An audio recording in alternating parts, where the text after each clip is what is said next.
नमस्कार दोस्तों, आज हम लोग जो है रिवाइज़ करने के क्रम में भारत परिषद अधिनियम 1909 अर्थात पार्लियामेंट सुधार अधिनियम को देखेंगे।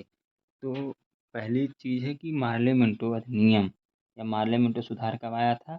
पार्लियामेंटो सुधार अधिनियम जो है 1909 में आया था। कब आया था? 1909 में आया था।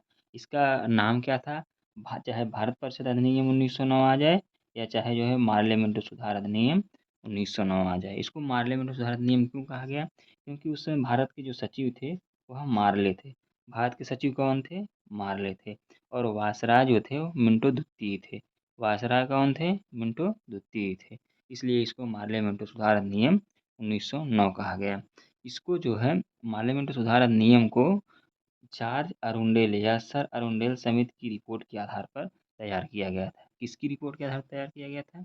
सर अरुंडेल समिति की रिपोर्ट पर जो है इसको तैयार किया गया था। इसको कब जो है पारित किया गया था? इसको फरवरी 1909 में किया गया था। कब पारित किया गया था? फरवरी 1909 में पारित किया गया था। जबकि इसको लागू जो है नवंबर 1909 में किया गया। लागू कब किया गया? नवंबर 1909 में किया गया और पारित कब किया गया? फरवरी 1909 में किया गया। इसको लागू करने के पीछे की जो कहानी थी, वह मेन मुख्यतः थी कि फूट डालो और राज करो। आपको पता है फूट डालो राज करो की नीति लॉर्ड कर्जन के समय से ही चल रहा है, तो उसी को और एक्सटेंड किया गया और फिर पार्लियामेंट सुधार अधिनियम 1909 लाया गया। इसीलिए जो है इसको पार्लियामेंट सुधार अधिनियम को इसीलिए क्या कहा जाता है, भारत में आगे चल कर के कई सारी विभाजनकारी चीज़ों को उत्पन्न करने में सहायता की थी। और इसमें जो सचिव मारले थे, इन्हीं को जो है भारत की सांप्रदायिकता का जनक कहा जाता है, इसलिए क्योंकि इन्होंने ही जो है मुसलमानों को अलग करने की कोशिश की और यहीं से सांप्रदायिकता की नींव भी रखी। तो सांप्रदायिकता का जनक कौन था? लॉर्ड मार्ले था। सांप्रदायिकता का जनक कौन था? लॉर्ड मार्ले था।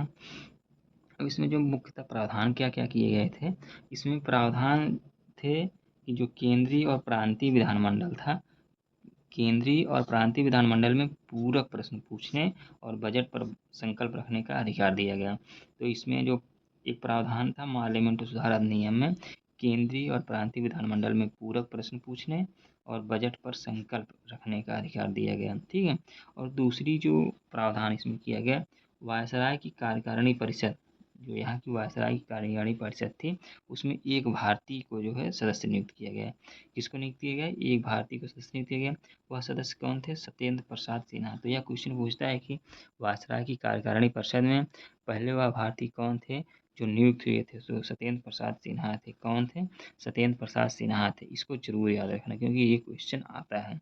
और इसमें जो सबसे मुख्य प्रावधान था, वह मुसलमानों के लिए जो है पृथक निर्वाचन क्षेत्र की बात की गई थी। इसमें मुसलमानों के लिए पृथक निर्वाचन क्षेत्र की बात की गई थी।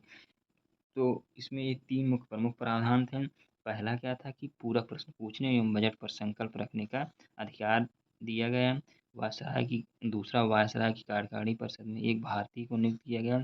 वह भारतीय कौन से? सत्येंद्र प्रसाद सिन्हा थे। तीसरा जो सबसे प्रमुख प्रावधान कहा गया इसमें, वह था मुसलमानों के लिए पृथक निर्वाचन क्षेत्र की व्यवस्था कर दी गई। इसीलिए जो है लॉर्ड मार्ले को जो है सांप्रदायिकता का जनक कहा जाता है। अब इसमें इसका रिजल्ट क्या निकल के आता है? इसका रिजल्ट निकल के आता है कि भारत में जो कालांतर में जो विभाजन का नींव बनता है, इसी को भी माना जाता है।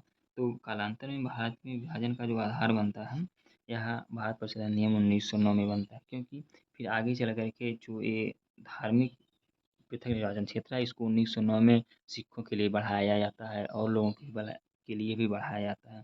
तो इस तरह से देखा जाए तो भारत परिषद अधिनियम या पार्लियामेंट सुधार जो कि 1909 में आया था, एक एक मतलब एक अलग महत्व रखता है अपना शासनकाल में। इस तरह से और एक इसके बारे में एक तथ्य है कि सबसे कम समय तक चलने वाला अधिनियम था। अगर यह पूछा जाए कि सबसे कम समय तक चलने वाला अधिनियम कौन था? तो भारत परिषद अधिनियम 1909 सबसे कम समय तक चलने वाला अधिनियम था। इस तरह से आप इसको बार-बार 2 बार देखेंगे वीडियो तो रिवाइज़ हो जाएगा, क्योंकि आपके पास किसी कोचिंग का फाउंडेशन कोर्स होगा ही, तो उसको पढ़े होंगे, लेकिन इसको रिवाइज़ कैसे करें, बार-बार उसको याद कैसे करें? तो जब ये वीडियो देखेंगे आप, तो इस तरह से रिवाइज़ कर सकते हैं कि पार्लियामेंट सुधार अधिनियम कब आया? 1909 में आया। सचिव कौन था? मार्ले था। वायसराय कौन था? मिंटो दुत्ती था। फिर किस समिति की सिफ़ारिश पर आया था? सर अरुंडेल समिति की रिपोर्ट के आधार पर आया था। पारित कब हुआ था? 1909 में। याद रखना, पारित फरवरी 1909 में हुआ था। लागू जो है नवंबर 1909 में हुआ था। लागू और पारित में ध्यान रखना। और इसका सिद्धांत मेन था क्या था? फूट डालो और राज करो। इससे इसके कारण ही जो है सांप्रदायिकता का जनक लॉर्ड मार्लो को कहा जाता है।